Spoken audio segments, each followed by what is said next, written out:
ওকে হাত পাকার পক্ষে, হাত পাকে এমন এক প্রতীক। আল্লাহ পাকের শুকর, যারা ধানের শেষে নির্বাচন করে ধান কাটতে পারে না, যারা নৌকা নির্বাচন করে তারা নৌকা চালাতে পারে না, যারা নাঙ্গল নির্বাচন করে নাঙ্গল বইতে পারে না, কিন্তু হাত পাকে এমন এক প্রতীক, যারা নির্বাচন করে তারাও হাত পাকা ঘুরাতে পারে, যারা সমর্থন করে তারাও ঘুরাতে পারে, মুসলমানরা ঘুরাতে পারে, হিন্দুরাও চালাতে পারে, পুরুষরাও করতে পারে, মহিলারাও চালাতে পারে। কথা ঠিক না? যে যে প্রতীক নিয়ে নির্বাচন করে সেই প্রতীক কেউ বিছানায় রাখে না, বুকের মধ্যে রাখে না, কিন্তু হাত পাখে এমন একটা প্রতীক যেটা ঘুমের সময় বুকের উপরে থাকে। এইটাই শান্তি, এইটাই মুক্তির পথ। আমি বিশ্বাস করি এই হাত পাকা শান্তির প্রতীক, মুক্তির প্রতীক। ইনশাআল্লাহ এই সামনে আমরা থাকবো। কিসের পক্ষে থাকবো? জোরে বলেন, কিসের পক্ষে থাকবো? রাজি আছেন ইনশাআল্লাহ? শুধু আমি একা থাকবো না, বসেন, শোনেন শোনেন শোনেন আমার শেষ কথা, শেষ কথা। মুসাল্লি আলা রাসূলিহিল কারীম, আম্মা বাদ। ওয়া আউযু বিল্লাহি মিনাশ শাইতানির রাজীম। বিসমিল্লাহির রহমানির রহিম। কুনতুম খায়রা উম্মাতিন উখরিজাত লিন-নাস তা'মুরুনা বিল মা'রুফ ওয়া তানহাউনা আনিল মুনকার ওয়া তু'মিনুনা বিল্লাহ। সাদাকাল্লাহুল আলিয়্যুল আযীম ওয়া সাদাকা রাসূলুন নবিয়ুল কারীম।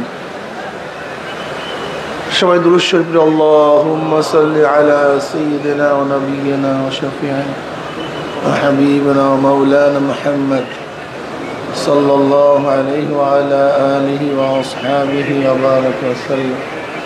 আল্লাহুম্মা সাল্লি আলা সাইয়্যিদিনা ওয়া নাবিয়িনা ওয়া শাফিঈনা ওয়া হাবিবিনা ওয়া মাওলানা মুহাম্মদ সাল্লাল্লাহু আলাইহি ওয়া আলা আলিহি ওয়া আসহাবিহি ওয়া বারাকা ওয়া সাল্লাম। اللهم صل على سيدنا ونبينا وحبيبنا ومولانا محمد صلى الله عليه وعلى آله وأصحابه وبارك وسلم। আল্লাহ পাকের শুকর যে মাওলাই কারীম আজকে গোটা দুনিয়ার মধ্যে আমাদের জানা মতে সর্বশ্রেষ্ঠ সর্ববৃহত্তম আজকে জুমার মসজিদ, জুমার নামাজে আপনাকে আমাকে আল্লাহ পাক আসার, বসার, এই জামাতের উদ্দেশ্যে এখানে বাড়ির থেকে রওনা করার তৌফিক দান করছেন। এর জন্য শুকরিয়া দেন সবাই বলে আলহামদুলিল্লাহ। আজকে গোটা দুনিয়ার মধ্যে এই মাজলিস সবচেয়ে বৃহত্তম মুসলমানদের মাজলিস। গোটা দুনিয়ার মধ্যে এত মুসলমান একই জায়গায়, একই মাঠে, একই সাথে আছে বলে আমরা জানি না। এটা আমাদের ইতিহাসের সাক্ষী যে আমরা বৃহত্তম এক মুসলিম জামাতের সাথে জুমার নামাজ আদায়ের উদ্দেশ্যে একই সাথে বসছি। এইটাই মুসলমানদের শান মান। মুসলমানদের শান মানই হলো ঐক্যতা। আজকে আমরা একই সাথে একই ইমামের পিছনে একইভাবে নামাজ আদায় করব। ইমাম সাহেব যা করবেন আমরা তারই অনুকরণ করব। ব্যতিক্রম করব তো নামাজ হবে না। এইটি ইত্তেবার নিয়ম, ইত্তেবার জাজ্জল্যমান এক প্রমাণ শিক্ষা। ইত্তেবা হওয়া চাই, অনুকরণ করা চাই। যতদিন পর্যন্ত ইতাআত থাকবে, অনুসরণ থাকবে, ততদিন পর্যন্ত এই জামাত টিকে থাকবে। ইতাআত শুধু এই জামাতের সাথে সম্পৃক্ত না, গোটা পরিবারের সাথে। যেই পরিবারের মধ্যে আনুগত্যতা আছে সেই পরিবার ঠিক থাকে। যেই পরিবারের মধ্যে আনুগত্যতা থাকে না সেই পরিবার আর ঠিক থাকে, স্থির থাকে না। যেই প্রতিষ্ঠানের মধ্যে আনুগত্য আছে সেই প্রতিষ্ঠান ঠিক আছে, যেই প্রতিষ্ঠানের মধ্যে আনুগত্য নাই সেই প্রতিষ্ঠানও নাই। আজকেও আমাদের মধ্যে যে আনুগত্যতা থাকে, ইনশাআল্লাহ আমাদের এই জামাতও টিকে থাকবে, বাড়তে থাকবে। আতিউল্লাহ ওয়া আতিউর রাসূল ওয়া উলিল আমরি মিনকুম। আনুগত্যতা চাই। নিশ্চিত যারা এখানে আসছি এই নামাজের উদ্দেশ্য হয় মুসলমান, এতে কোনো সন্দেহ নেই। আমরা নিশ্চিত মুমিন, এতেও কোনো সন্দেহ নেই। নিজেদের ইমানের উপরে সন্দেহ রাখলে ইমান থাকে না। আমি মুমিন, এই ব্যাপারে কোনো সন্দেহ আছে নাকি? নিজের ইমানের উপর সন্দেহ রাখলে ইমান থাকে না। যদি আমি মনে করি আল্লাহ কয়জন, এই ব্যাস ইমান নেই।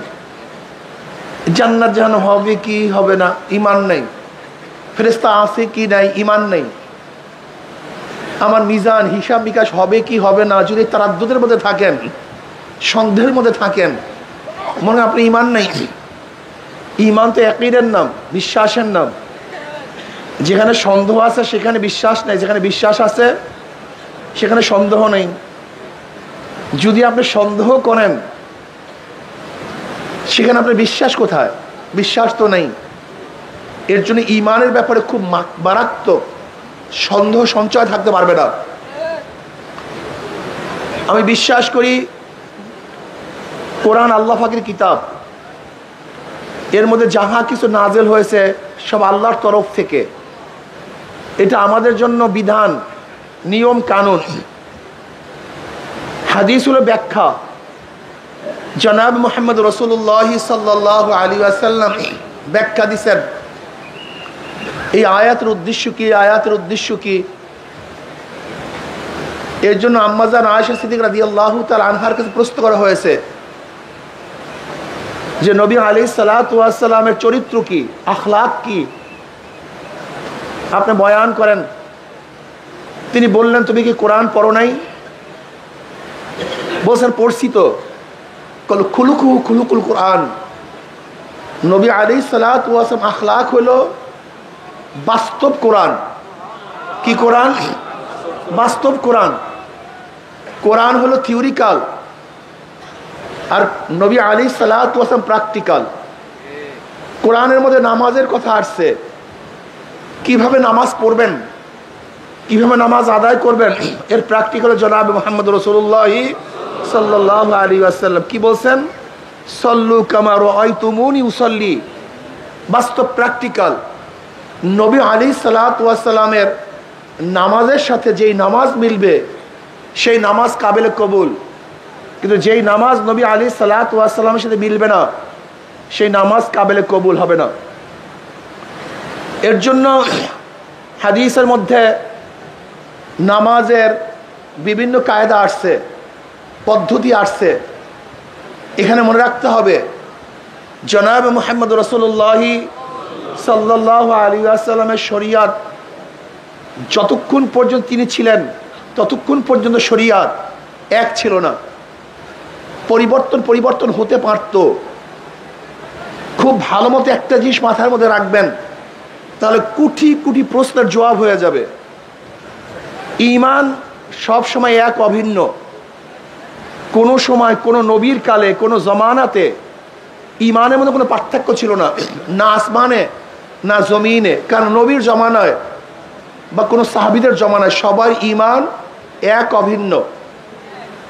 নবী আদম আলাইহিস সালাতু ওয়াস ঈমান, আমার নবী আলাইহিস সালাতু ওয়াস ঈমান, সমস্ত ঈমানের মধ্যে কোনো পার্থক্য নেই। সবাই বিশ্বাস করছে আল্লাহ কয়জন? আদম বিশ্বাস করছে কয়জন? আমার নবী। জান্নাত বিশ্বাস করছে কি করে নাই? আমার নবী। জাহান্নাম বিশ্বাস করছে কি করে নাই? আমার নবী। দেখেন, ঈমানের ব্যাপারে কারোর কোনো পার্থক্য নেই, সবার ঈমান সমান। সমস্ত নবী, সমস্ত নবীর উম্মত, সমস্ত সাহাবী, সমস্ত মুমিন, হাত্তাকে কিয়ামত পর্যন্ত, আদম থেকে শুরু করে কিয়ামত পর্যন্ত যত মানুষ আসবে সমস্ত মানুষের ঈমান এক, অভিন্ন। কি কথা ঠিক না? কিন্তু সমস্ত নবীদের শরিয়াত এক ছিল না। সমস্ত নবীদের শরিয়াত, কানুন, পদ্ধতি এক ছিল না। যেরকম নবী আদম আলাইহিস সালাতু ওয়াস সালাম জমানায় ভাই বোনে বিবাহ জায়েজ ছিল, এখন কি জায়েজ? এখন জায়েজ নেই। ঈসা আলাইহিস সালাতু ওয়াস জমানায় সুগার খাওয়া জায়েজ ছিল, এখন কি জায়েজ? তার জমানায় মদ খাওয়া জায়েজ ছিল, এখন কি জায়েজ? এখন কিন্তু জায়েজ নেই। তার মানে ঈমান এক, কিন্তু সমস্ত জমানার নবীদের শরিয়াত কি ছিল না?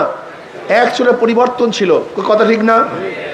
ঠিক শরিয়াতের মধ্যে যেরকম পরিবর্তন হয়, একই শরিয়াতের মধ্যে পরিবর্তন হয়। নবী আলাইহিস সালাতু ওয়াস সালাম প্রথম দিকে পর্দা ফরজ ছিল না। পর্দা কি ছিল না? পরবর্তীতে। এখন কেউ যদি মনে করেন নবী আলাইহিস সালামের এক জমানায় পর্দা ফরজ ছিল না, কাজে আজও ফরজ না। এইটি হলো বোকামি। কোরআন ও হাদিসের মধ্যে বেপর্দার কথা আসছে। নবী আলাইহিস সাহাবারা মহিলাদের সামনে গেছেন, কথা বলছেন, এগুলি আছে কি নাই? এখন কেউ যদি কোরআন ও হাদিসের এই দলিল দেখান যে এই তো দেখেন নবীরা বেপর্দা ছিল, সাহাবারা বেপর্দা ছিল, কাজে আমরাও বেপর্দা হব, এইটা হাদিসের মধ্যে আছে, আপনি কি এটা মানবেন? কেন মানবেন না বলেন তো? আপনি বলবেন এক সময় ছিল, এখন কি হয়ে গেছে? নাসেখ হয়ে গেছে। ওটা কি হয়ে গেছে? মানসুখ হয়ে গেছে। নাসেখ মানসুখ, অর্থাৎ পর্দার আইন নাসেখ, বেপর্দার আইন মানসুখ। পর্দার আইনের মাধ্যমে বেপর্দার আইনকে বাদ দেওয়া হয়েছে। কথা ঠিক না? এখন মানবো কোনটা? যেটা শেষে, আগেরটা কি বাদ। একেবারে সহজ কথা না? একই শরিয়ত। নবী আলাইহিস সালাতু জমানায় একসময় বেপর্দা ছিল, হাদিসের মধ্যে আছে, কিন্তু পরবর্তীতে পর্দা। কাজে বেপর্দার হাদিস দেখিয়া আমরা কোনো অবস্থাতেই পর্দা লঙ্ঘন করতে পারি না। এটা কি হয়ে গেছে? নাসেখ মানসুখ। কথাটা বুঝাতে পারি নাই। আর উদাহরণ দেই, এরকম নামাজের মধ্যে একসময় কথা বলা জায়েজ ছিল। নামাজের মধ্যে কথা বলা কি ছিল? জায়েজ ছিল। এমন কি যদি কেউ নামাজের মধ্যে পরে আসতো, তাহলে যারা নামাজের মধ্যে ছিল তাদেরকে প্রশ্ন করতো, ভাই কয় রাকাত নামাজ হইছে? কথা বলেন না কেন? কি প্রশ্ন করতো? কয় রাকাত নামাজ হয়েছে? সে নামাজের মধ্যে বলতো, ভাই এত রাকাত নামাজ হয়েছে। তা যেই ব্যক্তি পরে আসছে সেই ব্যক্তি ওই পরিমাণে নামাজ পড়তো, পড়ার পরে ইমামের সাথে শরীক হইতো। কথাটা ক্লিয়ার? কিন্তু এখন কি নামাজের মধ্যে কথা বলা জায়েজ আছে? আপনারা আস্তে কথা বলেন না। হাদিসের মধ্যে নামাজের মধ্যে কথা বলার হাদিস আছে কি নাই? হ্যাঁ, এখন কেউ যদি বলে এই যে দেখি হাদিসের মধ্যে আছে নামাজের মধ্যে কথা বলছে, কাজে আমিও কথা বলবো, তখন আপনি কি বলবেন? হ্যাঁ, ছিল, এখন মাশাআল্লাহ। এটা সহজ কথা। ছিল, এখন কোনটা মানবো? পরেরটা, আগেরটা বাদ। পরেরটা নাসেখ, আগেরটা মানসুখ। এইভাবে দেখেন রফুল ইয়াদাইন, রফুল ইয়াদাইন নামাজে দেওয়া, বারবার হাত উঠানো এক সময় ছিল, পরবর্তী কি হয়ে গেছে? মানসুখ হয়ে গেছে। নামাজের মধ্যে কিছু জিনিস আছে যেগুলো তালিমের জন্য, যেমন আমিন বলা তালিমের জন্য। তালিমের জন্য যে মাসালা আসে সেটা তালিমি, সেটা কিন্তু হুকুম না। যাই হোক, এর জন্য ইখতিলাফটা আমাদের মধ্যে কোন জায়গায় হয়? যখন হাদিসের মধ্যে বিভিন্ন জায়গায় হাদিস দেখি এইটা জায়েজ, ওইটা জায়েজ, সেইটা জায়েজ, কিন্তু কোনটা নাসেখ, কোনটা মানসুখ, কোনটা আগে, কোনটা পরে, এর জন্য প্রয়োজন গভীর ইলমের। কিসের প্রয়োজন? এই গভীর ইলমের জন্য প্রয়োজন ইমামদের। এই যে আমরা ইমাম মানি, কেন মানি? কিন্তু হাদিস দেখি আমরা তো জানি না হাদিসের মধ্যে এই তারিখ লেখা নাই, এই সন লেখা নাই যে এই হাদিস আগের, এই হাদিস পরের, এই হাদিস নাসেখ, এই হাদিস মানসুখ, এরকম কথা হাদিসের মধ্যে কি? এই যে ইমামরা গবেষণায় বের করেন কোনটা আগের, কোনটা পরের, কোনটা নাসেখ, কোনটা মানসুখ, কোনটা তালিমের জন্য, কোনটা মাসালা বুঝাবার জন্য। এর জন্য আপনাদের অবশ্যই মনে রাখতে হবে যে ইমামগণ বহু সাধনা করে, চেষ্টা সাধনা করে আমাদের কাছে সমস্ত হাদিস এবং কোরআনকে একত্রিত করে আমাদের কাছে একটা মাসালা বয়ান করেন যে এখন এইভাবে এইভাবে নামাজ পড়তে হবে। এখন বলেন তো ইমামরা আমাদের ক্ষতি করছে না লাভ করছে? অথচ আমরা ইমামের শত্রু হয়ে গেছি, ইমামদের শত্রু হয়ে গেছে। কি বোকা আমরা! আল্লাহ আমাদের সবাইকে মাফ করে দেন। যাই হোক, নবী আলাইহিস সালাম প্র্যাকটিক্যাল, তিনি আমাদেরকে বাস্তব কোরআনের সমস্ত কিছু দেখাইয়া দিয়েছেন। কি কথা ঠিক না? আল্লাহ পাক কালামে পাকের মধ্যে ফরমান, কুনতুম খায়রা উম্মাতিন উখরিজাত লিন-নাস তা'মুরুনা বিল মা'রুফ ওয়া তানহাউনা আনিল মুনকার ওয়া তু'মিনুনা বিল্লাহ। তোমরা সর্বশ্রেষ্ঠ উম্মত। নবী মুহাম্মদ সাল্লাল্লাহু আলাইহি উম্মত সর্বশ্রেষ্ঠ, সবচেয়ে দামি। এর চেয়ে দামি কোনো উম্মত নেই। কারণটা কি? দুইটা গুণ এদের মধ্যে আছে। কয়টা গুণ? সবাই বলেন কয়টা গুণ? আমরু বিল মা'রুফ ওয়া নাহয়ু আনিল মুনকার, সৎ কাজের আদেশ, অসৎ কাজের নিষেধ। এই অসৎ কাজের নিষেধ, সৎ কাজের আদেশ, এই দুইটা গুণ নবী মুহাম্মদ সাল্লাল্লাহু আলাইহি ওয়াসাল্লাম উম্মতের থাকার কারণে এরা সমস্ত উম্মত, আগেকার সমস্ত উম্মতের মধ্যে শ্রেষ্ঠ উম্মত হয়ে গেছে। দেখেন নবী মুহাম্মদ সাল্লাল্লাহু আলাইহি ওয়াসাল্লাম উম্মতেরা বেশি নামাজ পড়ার কারণে শ্রেষ্ঠ, বেশি রোজা রাখার কারণে শ্রেষ্ঠ, বেশি ইবাদত করার কারণে শ্রেষ্ঠ। ব্যাপারটা এরকম না, এটা ঠিক না, এটা ভুল। আপনি এবং আমি হায়াত পাই 60, 70, 80 বছর।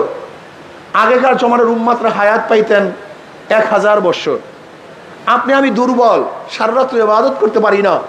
আগেকার জমানার উম্মতরা সারা রাত্র ইবাদত করতেন। আপনি আমি দুর্বল, সারা বছর রোজা রাখতে পারি না। আগেকার জমানার উম্মতরা সারা বছর রোজা রাখতেন। আপনার আমার ব্যবসা আছে, বাণিজ্য আছে, স্ত্রী আছে, মেয়ে আছে। আগেকার জমানার উম্মতরা সব কিছু ত্যাগ করতেন। তার রাহে রহমান ছিল, জঙ্গলে থাকতো, গির্জার মধ্যে থাকতো, সারাদিন ইবাদতের মগ্ন থাকতো। এমনকি না খেতে খেতে তাদের গোশত এবং চামড়া হাড্ডি সার হয়ে গেছে, সব একসাথ হয়ে গেছে, এরকম হ্যাংলা হয়ে যেত, এত ইবাদত করতো। তারপরও তাদের চেয়ে আমাদেরকে আল্লাহ পাক শ্রেষ্ঠত্ব দান করার কারণটা কি, এটা মাথার মধ্যে রাখতে হবে। এগুলি মাথার মধ্যে রাখতে হবে। 2-1টা পয়েন্ট মাথার মধ্যে থাকা চাই। 2-1টা পয়েন্ট যদি মাথার মধ্যে থাকে তা হাজারো সমস্যার সমাধান হয়ে যাবে। কি কথা ঠিক না? সেই কারণ দুইটা কি? শ্রেষ্ঠত্ব হওয়ার কারণ দুইটা কি? সবাই বলেন, সবাই বলতে হবে। সৎ কাজের, অসৎ কাজের, এই কাজ দুটো যদি না থাকে, এই কাজ দুইটা যদি আপনার মধ্যে না থাকে, কোরআনের ভাষায় আপনি উত্তম উম্মত না, আপনি উত্তম উম্মত হতে পারেন না। কোরআনের ভাষায় উত্তম উম্মত হওয়ার জন্য দুইটা জিনিসের প্রয়োজন, আমরু বিল মারুফ ওয়া নাহয়ি আনিল মুনকার। সৎ কাজের আদেশ, অসৎ কাজের নিষেধ। আজকে আমাদের মধ্যে এত খারাপ গর্হিত কাজ চলতেছে, এত খারাপ কাজ চলতেছে। কই আপনার আমার মধ্যে নিষেধ করার মন নাই কেন? মন নাই কেন? মস্তিষ্ক আসে না কেন? এটা পয়দা হয় না কেন? দেখেন সব জায়গার হুকুম এক না, সব জায়গার হুকুম এক না। কিভাবে অসৎ কাজ থেকে মানুষকে বিরত রাখবেন? নবী আলাইহিস সালাতু ওয়াস সালাম হাদিসের মধ্যে ফরমান, মান রা মিনকুম মুনকারান ফালিগাইয়িরু বিয়াদিহি ফাইন লাম ইয়াস্তাতিফ বিলিসানিহি ফাইন লাম ইয়াস্তাতিফ বিকলবিহি ওয়া যালিকা আযফুল ঈমান। মুসলিমের মধ্যে রওয়ায়াত আসছে, নবী আলাইহিস সালাতু ওয়াস সালাম ফরমান, যখন কোনো খোদাদ্রোহিত কাজ দেখো, গর্হিত কাজ দেখো, শক্তি থাকলে শক্তি দিয়ে পরিবর্তন করো। এখানে ইয়াদার অর্থ শক্তি। যদি তোমার শক্তি থাকে, ক্ষমতা থাকে, যেন সন্তান যদি অন্যায় কাজ করে, বাবা শক্তি প্রয়োগ করে তাকে ফিরাবে। স্ত্রী যদি অন্যায় কাজ করে, স্বামী শক্তি প্রয়োগ করে ফিরাবে। যদি দেশের মানুষ গর্হিত কাজ করে, সরকার শক্তি প্রয়োগ করে সেই গর্হিত কাজ থেকে তাকে ফিরাবে। কি কথা ঠিক না? যদি সেই শক্তি তোমার মধ্যে না থাকে, তাহলে কি করো? মুখ দিয়ে এমন ভাবে বলো যেন পরিবর্তন হয়ে যায়। বলতে থাকো। কি মুখ দিয়ে বললে পরিবর্তন হয় কি হয় না? থেমিস মূর্তি বসাবে হাইকোর্টের সামনে, যখন আমরা মুখ খুলছিলাম বসাতে পারে নাই। শেখ সাহেবের মূর্তি স্থাপন করবে, যখন আমরা মুখ খুলছিলাম ধোলাই পারে স্থাপন করবে, মুখ খোলার পরে বসাতে পারছে? ফতুয়া নিষিদ্ধ করার আইন মুখ খোলার পরে রাখতে পারে নাই। আজকে বইয়ের মধ্যে ডারউইনের থিওরি দেওয়ার যে চক্রান্ত চলছিল, যখন সবাই মুখ খুলছি রাখতে, তার মানে এখনো যদি মানুষ অন্যায়ের মোকাবেলায় কথা বলে তা অন্যায় কাজ থাকে না। আমি প্রায় জায়গায় বলি, যেই সমস্ত মানুষগুলি আল্লাহকে সেজদা করে, যারা আল্লাহকে সেজদা করে, যারা সেজদা করে না সব বাদ, যেই সমস্ত মানুষগুলি আল্লাহকে সেজদা করে, এই সমস্ত মানুষ যদি অন্যায়ের মোকাবেলায় জবান খুলতো তাহলে কোনো জায়গায় অন্যায় থাকতে পারতো না। আপনি দেখেন যে মসজিদ, জামে মসজিদের এরিয়ায়, জামে মসজিদের এরিয়ায় যে অন্যায় কাজগুলি চলে, যেই সমস্ত মানুষগুলি মসজিদে নামাজ পড়ার জন্য আসে, ওই সমস্ত মুসল্লিরা একত্রিত হয়ে যদি সিদ্ধান্ত গ্রহণ করত, আমার এরিয়ার মধ্যে কোনো গাঁজা থাকবে না, আমার এরিয়ার মধ্যে অপকর্ম থাকবে না, ফেন্সিডিল থাকবে না, মদ থাকবে না, ওই জামে মসজিদের এরিয়ার লোকগুলি যদি অন্যায়ের মোকাবেলায় জবান খুলতো, আমি বিশ্বাস করি ওই এরিয়ার মধ্যে একটা অন্যায় থাকতে পারতো না। তাহলে কি বুঝলেন? ওই অন্যায়কে আশ্রয় প্রশ্রয় দেয় কে? এই মুসল্লিরা। ওই অন্যায়কে আশ্রয় প্রশ্রয় দেয় কে? এই মুসল্লিরা। এই মুসল্লিরা জবান খুলে না, এই জন্য অন্যায় বাড়তে থাকে, অন্যায় চলতে থাকে। এর জন্য জবান খুলতে হবে, জবান খুলতে হবে। আমি বিশ্বাস করি আজকে বাংলাদেশের যত মানুষ আল্লাহকে সেজদা করে, যত মানুষ আল্লাহকে মানে, এই সমস্ত মানুষগুলি অন্যায়ের মোকাবেলায় জবান খুলতো, মুখ খুলতো, তাহলে বাংলাদেশে একটা অন্যায় থাকতে পারতো না। আজকে অন্যায় দূর হয়ে যেত। এর জন্য জবান খুলতে হবে। জবান খুলেন। লেসান সবচেয়ে দামি, এর চেয়ে দামি কোনো জিনিস নেই।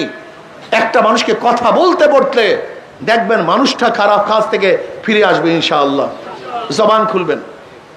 যদি তোমাদের সেই শক্তি না থাকে, জবান খোলার শক্তি না থাকে, তাহলে নবী আলাইহিস সালাতু ওয়াস সালাম ফরমান, মনে মনে ঘৃণা নয়, পরিকল্পনা করো। কি করো? ঘৃণা এবং পরিকল্পনা মানে পার্থক্য করি। বারবার উদাহরণ দেয়, মসজিদের সামনে ময়লা, যত মুসল্লি সেখান থেকে যাবে ঘৃণা করো, আহ ইস খারাপ ময়লা, নাক চাপবে, রুমাল দিবে নাকের মধ্যে। 1 কোটি মানুষ যদি ময়লার কাছ থেকে যায় আর ময়লাকে ঘৃণা করে, সেখান থেকে ময়লা কিন্তু দূর হবে না। কি কথা ঠিক না? কিন্তু ইমাম সাহেব যদি পরিকল্পনা করে, এখানে ময়লা, বালতির প্রয়োজন, ঝাঁটার প্রয়োজন, পানির প্রয়োজন, একজনের পরিকল্পনা নিয়ে বালতি দিয়ে পানি এনে ঝাঁটা দিয়ে যদি ঝাঁটা দেয়, ময়লা থাকবে? একজন মানুষের পরিকল্পনায় ময়লা নাই, কিন্তু 1 কোটি মানুষের ঘৃণায় কিন্তু ময়লা যায় নাই। ঠিক তদ্রূপ আপনাকে আমাকে পরিকল্পনা করতে হবে এই সমাজকে কিভাবে খারাপ থেকে, গরিহীত কাজ থেকে রক্ষা করা যায়, এই সমাজের মধ্যে ইসলামী হুকুমাত কিভাবে কায়েম করা যায়, খোদাদ্রোহী আইনকে বাতিল ঘোষণা করে আল্লাহর আইন, আল্লাহ আল্লাহ রসুলের আইনকে কিভাবে প্রতিষ্ঠিত করা যায়, এর জন্য সাধনা করতে হবে। কি করতে হবে? জোরে বলেন। সাধনা করতে, চিন্তা করতে হবে। রাজি আছেন ইনশাআল্লাহ? প্রিয় ভাইয়েরা আমার, খুব ভালো মতো বুঝবেন যারা চরমনাই ময়দানে আসছেন। অনেকেই মনে করেন চরমনাইওয়ালারা বিএনপি বিরোধী, চরমনাইওয়ালারা আওয়ামী লীগ বিরোধী, চরমনাইওয়ালারা অমুকের বিরুদ্ধে তমুকের বিরুদ্ধে। আসলে চরমনাইওয়ালারা কারোর বিরুদ্ধে নয়। আমাদের শাইখ ও মুর্শিদ নব্বরাল্লাহ আমার কথা বলেছেন, স্পষ্ট বলেছেন, আমরা তার ওই কথার উপর আজও আসি। তিনি স্পষ্ট বলেছেন, হে আওয়ামী লীগ, হে বিএনপি, তোমরা যদি ইসলামী হুকুমাত কায়েম করো, আমরা তোমাদের গোলাম হয়ে থাকবো। আসলে আমরা সত্যের পক্ষে, অন্যায়ের বিপক্ষে। আমাদের শত্রু কেউ নাই, মৃত্যু কেউ নাই। হুব্বু ফিল্লাহ, বুগযু ফিল্লাহ। আমরা মহাব্বত করি আল্লাহর জন্য, ঘৃণাও করি আল্লাহর জন্য। আমরা ঘৃণাও করি আল্লাহর জন্য, মহাব্বতও করি আল্লাহর জন্য। বিশ্বাস করবেন না, আমাদের স্থায়ী কোনো শত্রু নেই, স্থায়ী কোনো শত্রু নেই। যে আল্লাহর পক্ষে সে আমার বন্ধু, যে আল্লাহর বিপক্ষে সে আমার দুশ্মন, সে আমার শত্রু। আজকে যদি আপনাদের মধ্য থেকে কেউ খোদাদ্রোহী থাকেন, সে আমাদের দুশ্মন, আমাদের শত্রু। ওই ব্যক্তি যখন তওবা করবে, ওই ব্যক্তি সবচেয়ে আমার আপন, সবচেয়ে আমার বন্ধু। ওমর ইবনে খাত্তাব রাদিয়াল্লাহু তাআলা আনহু ঈমান আনার আগে, ইসলাম গ্রহণ করার আগে ইসলামের সবচেয়ে বড় দুশ্মন ছিলেন, কিন্তু ঈমান আনার পর ইসলামের সবচেয়ে বড় বন্ধু হয়ে গেছেন। হুব্বু ফিল্লাহ, বুগযু ফিল্লাহ। আসলে আপনারা শত্রু মনে করেন, আমরা কাউ শত্রু না। আমরা কি চাই? আমরা চাই একজন মুসলমান পূর্ণ ইসলাম গ্রহণ করুক, একজন মুমিন পুরো ঈমানের উপর থাকুক। এর জন্য অনেক সময় বলি, আল্লাহ পাক রব্বুল কালামে পাকের মধ্যে ফরমান, ইনিল হুকমু ইল্লা লিল্লাহ। সৃষ্টি যার, আইন তার। জোরে বলেন, সৃষ্টি যার, সৃষ্টি যার, স্রষ্টা আমার আল্লাহ। সৃষ্টি করছেন আমাদেরকে, সে আল্লাহর আইন চলবে না, এইটা মানা যায় না। কিয়ামতের ময়দানে অনেক মুসল্লি দেখবে লক্ষ লক্ষ ব্যারেল মদের গুনাহ, লক্ষ লক্ষ ব্যারেল মদের গুনাহ, লক্ষ লক্ষ জিনার গুনাহ, লক্ষ লক্ষ চুরির গুনাহ, লক্ষ লক্ষ সুদের গুনাহ, লক্ষ লক্ষ ঘুষের গুনাহ। ওই মুসল্লি বলবে, আল্লাহ আমি কোনোদিন কোনো মেয়ের দিকেও তাকাই নাই, এত গুনাহ আসলো কোথার থেকে? আল্লাহ পাক কি বলবেন?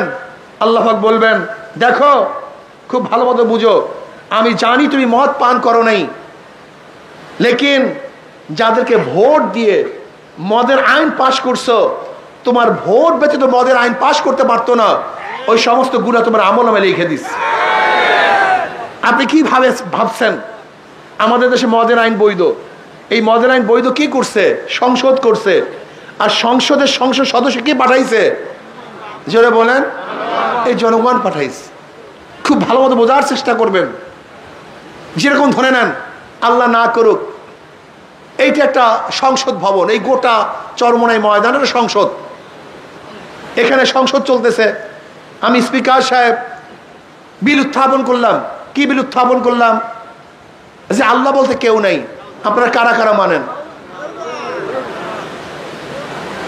আল্লাহ বলতে কেউ নাই। আপনারা কারা কারা মানেন? হাত তুলেন। যদি হাত তুলেন অবস্থাটা কি হবে? কথা বলেন না কেন? সবাই কথা বলেন। হাত তুললে ইমান।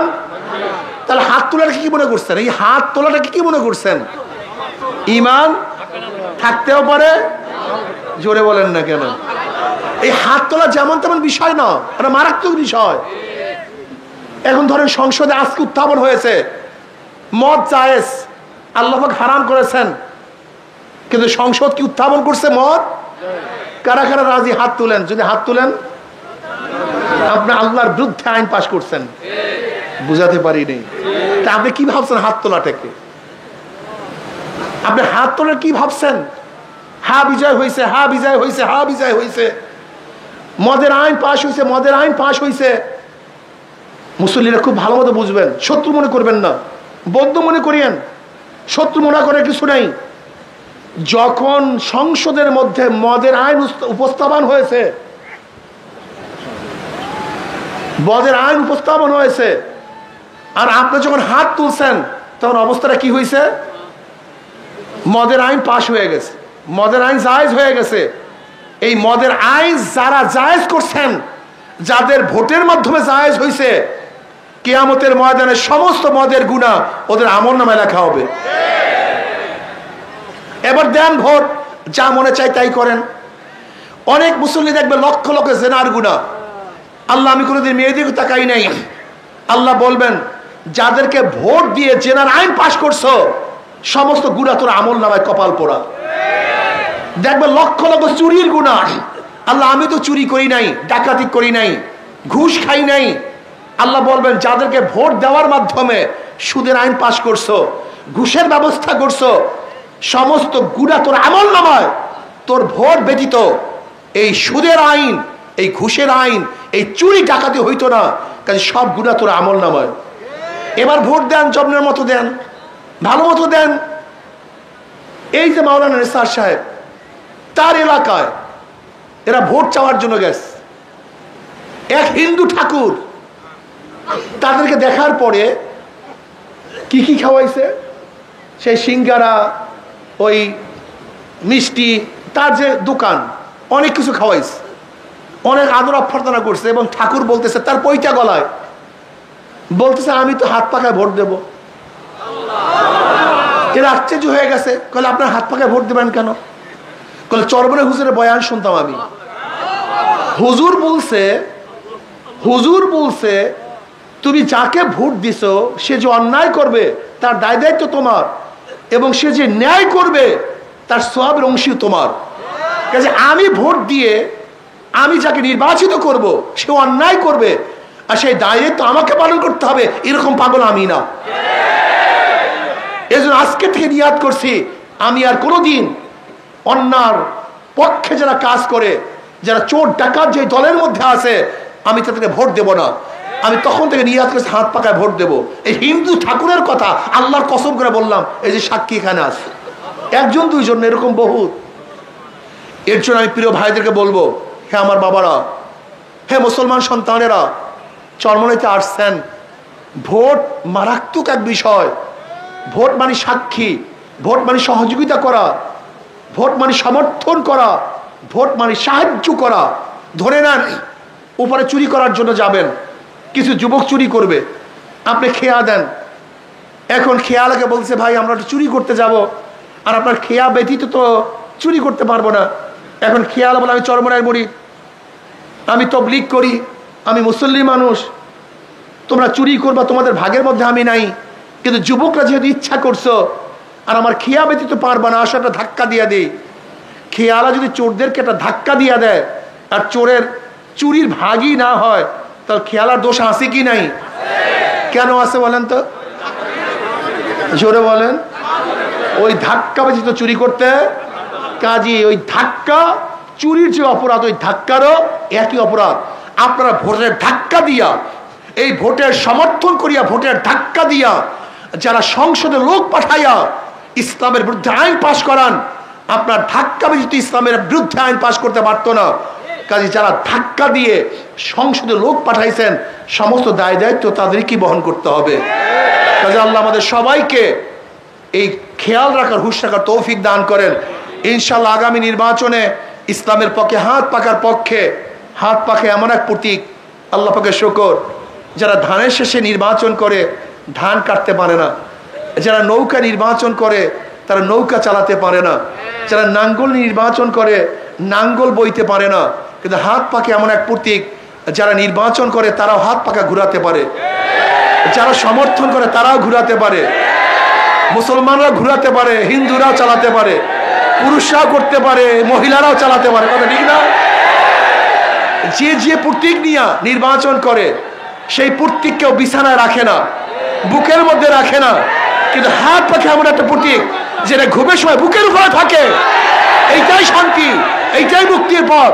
আমি বিশ্বাস করি এই হাত পাকা শান্তির প্রতীক, মুক্তির প্রতীক। ইনশাআল্লাহ এই সামনে আমরা থাকবো। কিসের পক্ষে থাকবো? জোরে বলেন, কিসের পক্ষে থাকবো? রাজি আছেন ইনশাআল্লাহ? শুধু আমি একা থাকবো না। বলছেন শোনেন শোনেন শোনেন, আমার শেষ কথা, আপনি যাকে যত দাওয়াত দিয়ে দিনের পথে আনবেন, ওই ব্যক্তি যত নেকের কাজ করবে, আপনার আমল নাম ওই পরিমাণে নেক হয়ে যাবে। আজকে আমাকে এক পানের দোকানদার বলে, পানের দোকানদার, তাহলে হুজুর আমি 500 ভোট হাত পাকার পক্ষে কালেকশন করছি। আমি বললাম কিভাবে? হুজুর পান বিক্রি করি আর চা বিক্রি করি, মানুষ এখানে বসে চা খায়, আমিও ফাঁকে কাজ চালাইতে থাকি। আমি তাদেরকে বলি ভাই বাস 5 মিনিটের মধ্যে এই বয়ানগুলো যদি করিয়া দেন, যে ভোটের ফায়দা কি, লস কি, লাভটা কি, উপকার কি, ক্ষতিটা কি, তোমার স্থায়ী তোমার ক্ষতিটা কি হবে যদি এই 5 মিনিটের মধ্যে বয়ানটা করিয়া দেন। যার মধ্যে সামান্য ঈমান আছে, সামান্য আল্লাহকে বিশ্বাস করে, কিয়ামতকে বিশ্বাস করে, যারা কিয়ামতকে বিশ্বাস করে কোনো অবস্থাতেই তারা কিন্তু এই বয়ান থেকে পিছনে যেতে পারে না। ইনশাআল্লাহ আজকের থেকে আমি একা না, এই জুমা মুবারকে হাজার হাজার লক্ষ লক্ষ মানুষের সামনে ইনশাআল্লাহ ওয়াদা করতে পারি না? ইনশাআল্লাহ কমপক্ষে আমি 100, 200, 500, 1000 যে পারেন ইনশাআল্লাহ হাত পাকায় ভোট জোগাতে পারবো না ইনশাআল্লাহ? কি আল্লাহকে দেখাবার জন্য রাজি আছেন সবাই ইনশাআল্লাহ? 2 হাত উঠাবো না 1 হাত উঠাবো? নারায়ে তাকবীর, নারায়ে তাকবীর, নারায়ে তাকবীর, নারায়ে তাকবীর।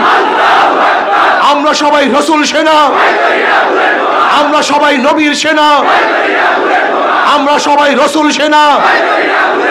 কোরআন সুন্নাহর আলো ঘরে ঘরে জালো, নারায়ে তাকবীর। আল্লাহ আমাদের সবাইকে আল্লাহর জমিন, আল্লাহর হুকুমত কায়েম করার জন্য সর্বোচ্চ চেষ্টা করার তৌফিক দান করেন। ওমা আলাইনা ইল্লাল বালাগ।